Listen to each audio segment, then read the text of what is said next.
Marion Emberson here, showing you how to make this cute little peekaboo card. Here's one I done earlier in white, and I used a different die, but I was waiting for my Stampin' Up dies to come through, and they came through, so I thought I'd share a video with you. Very, very simple to make. And the first thing I'm using is the Real Red cardstock, and I've cut it at 10.5 centimetres wide to the full length, and then I've done an extra piece which is about 10 centimetres wide by 15.25 long.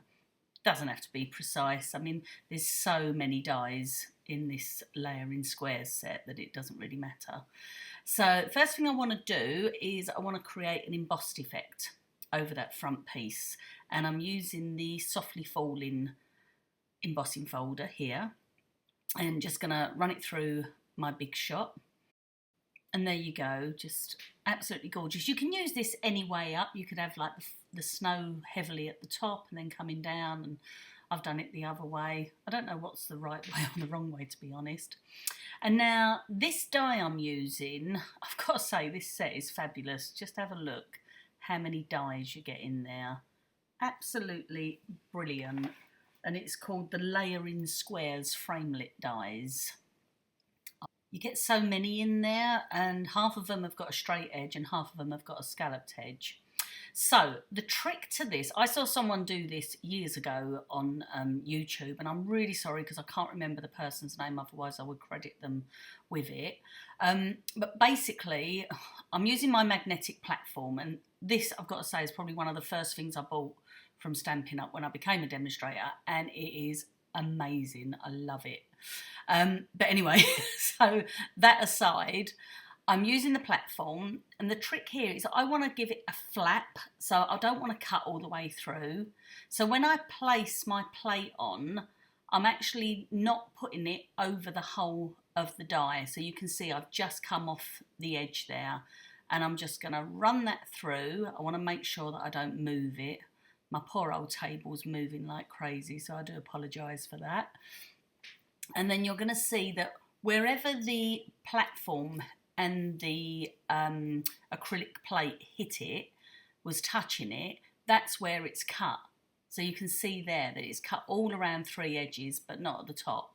This can work for so many of your dies, and it's just brilliant idea. So whoever that person was, thank you so much, because I just think it's fantastic. Okay, so what we want to do now, so we've done our embossing, we've done our die cutting. Now I'm going to use, and again, I've only just got this ink pad. It's the Whisper White ink pad, and I've got to say it's pretty amazing. And I'm using a snowflake out of the Tinner Tags stamps, and it is the most beautiful white. And I found that if you really push hard, whereas you don't normally with Stampin', but if you really push hard, you'll see when I do a bit of a close-up later, you get a bit of an outline effect. So you get like the white inside and then an outline effect where it comes out stronger, and that just gives a really nice look to it. So I've done that. One thing I do want to point out that I didn't show on video was I dried that snowflake with a heat tool, because it's a pigment ink, so it's going to stay wetter longer. And you'll notice I'm pulling the card towards me, just having a look to make sure my fingers aren't touching the snowflake, just in case it's not dry yet.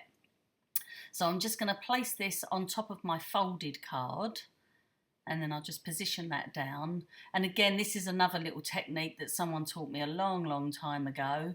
I think I saw someone on telly doing it years ago. Brilliant idea, and you just get it in the perfect place. Just fab. So well done. So I'm just going to lift the flap up now. So I just want to pull that out the way, and then I'm going to use one of the sentiments, and I've gone for Making Spirits Bright because I thought the white was so bright. It's lovely. So I'm just going to ink that up, and then I'll stamp it straight in there. You don't have to do a panel like I've done. You could actually just go through into the card, so you're stamping inside the card, which would look nice as well. But I think if you do things like this, it sort of allows for any errors. So now I want to make like a little tag. So I've just cut a piece of sort of candy cane twine. I don't know why I showed you on both sides of my hand because it comes out exactly the same.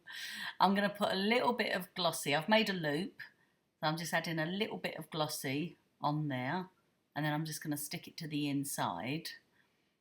And also, I do want to say I used the heat gun again on the Making Spirits Bright just to dry it off, because remember it's pigment, so it stays wet longer, which is great if you want to put embossing powder on. And then I just cut a little piece of card and then covered that over just so that it neatens it off a little bit. And then finish with a little diamante in the centre. And it really is that simple.